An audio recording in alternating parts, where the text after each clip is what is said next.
Howdy, all. I am Adam the Renaissance Nerd, and I've been a dog with a bone for the past few weeks, harping on agenda entertainment versus escapism entertainment.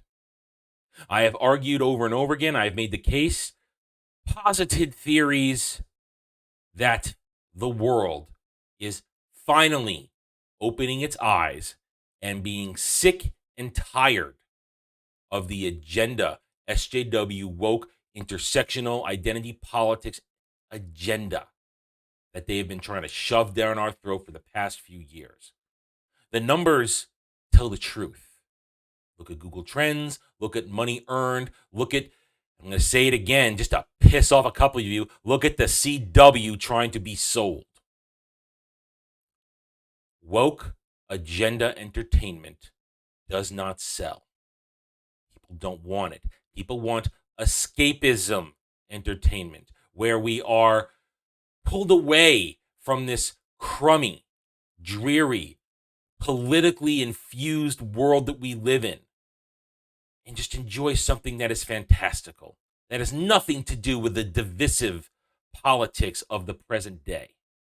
Because that's what SJWs want to do. They want to hammer you over the head with their version of things. Tell you you're wrong. Tell you you're an istophobe if you disagree. And it's become no more plain now with the coming uber flop of the 355. Now, I'm going to be brutally honest. Until last Friday, I had never heard of this. But it has made news because the shills are trying to promote it as this awesome all-female spy thriller, when in fact, nobody has gone to see it. 4.8 million made in the opening weekend on a budget of $75 million. There's no way this makes any money. It is a flop. Now, here at Bounding into Comics, Slade Hale comments that people may not be so much bugging out on this because it's an uber woke movie, but because people are tired of it. And they're right to an extent, but it is an uber woke movie. And people aren't going to go near it because you have the director, Simon Kinberg, waxing poetic about how much he loves this movie and how much he loves working with women, making powerful women. Let's just go down to what he's saying here, right about, I believe, here. It's really hard whenever you're working within any genre, action, science fiction, comic books. It's hard to innovate. Today, there are so many different opportunities for people to watch new stuff. On streaming, there are a billion things a day. To get people to come to the theater, you have to be new. Approaching this movie, I really thought of it as not just enough that it's an ensemble and it's female. It also has to feel global. That's something that spy movies don't do that often. They certainly traveled all over the world, but usually they're a white guy from the UK or from the United States. Red flag. They find themselves in adventures that take them to other countries, but they are a tourist in another country. And here's where we go with this.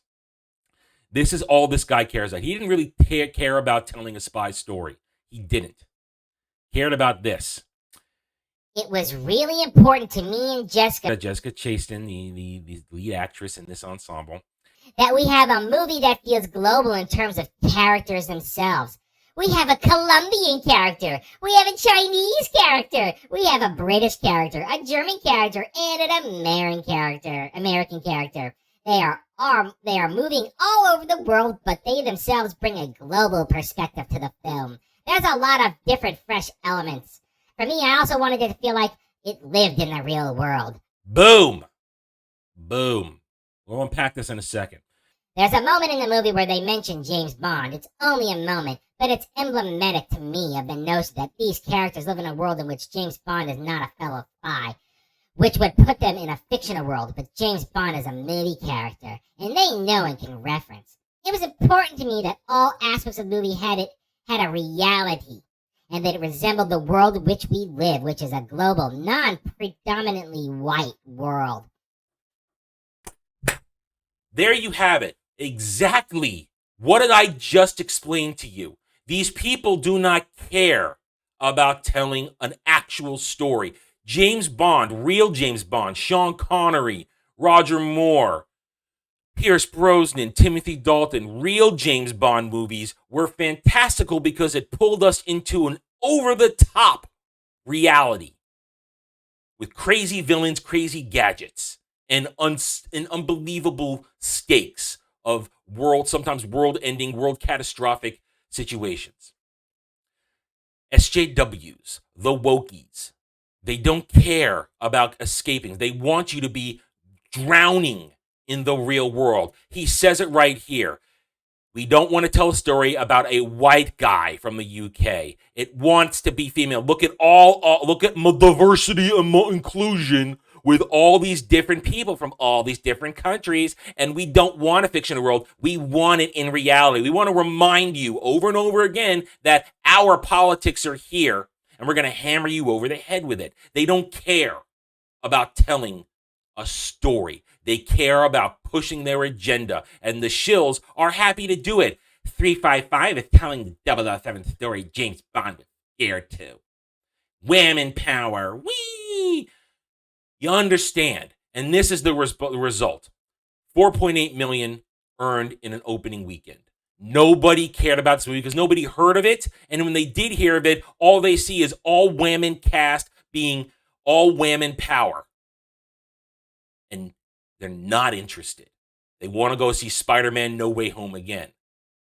They want to come home. They want to watch Cobra Kai. They don't care about the 355. They don't care about Book of Boba Fett. And they definitely at this point don't care about Amazon's Wheel of Time. All of which are agenda-driven entertainment with narratives that tell you you're wrong if you disagree with their worldview. Slade Hale here, bounding into comics, makes it clear in a statement later on in this article that people don't want to watch movies where the women are perfect and the men are imbeciles. They want a well-rounded development. They want a well-rounded ensemble.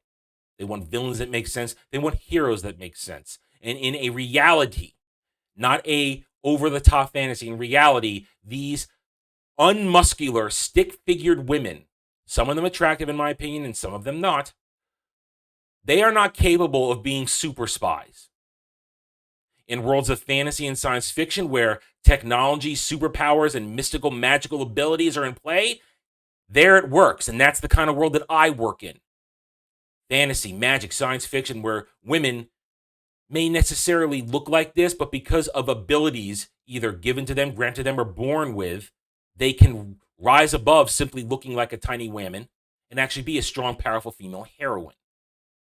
Because in those worlds, the rules are different. But these guys, they want it grounded in reality. In reality, a 90-pound woman is not going to take down a 250-pound man. All right, I'm done. Thank you for watching this video. If you enjoyed it, a like would be appreciated. If you're new here, I invite you to subscribe to me right here on YouTube. Here to earn your trust and support by telling you like it is, based on facts and logic. Not here to be everybody's friend, here to tell you the truth as I see it using said facts and logic. Hit the notification button, share my videos if you like what I'm preaching, and please comment away. You don't have to agree with every word I say. You can have a different opinion, and normal people can have said different opinions and still get along. Find common ground. We are not stands. We are not SJWs who are cowards behind keyboards. I don't care what they think. I will never care what they think. And as soon as the world realizes that if we don't pay attention to them, they have no power, we will be better off. Thank you again for watching this video. Take it easy. Thanks for watching, everyone. I don't do Facebook. I will never do Twitter. If you want to reach out to me, email me at therennerd@gmail.com. I'm on Getter now, at The Ren Nerd, the Geeks and Gamers forums under @ROAS, and you can also follow me on Odyssey at The Renaissance Nerd. Thanks again for watching. Take it easy.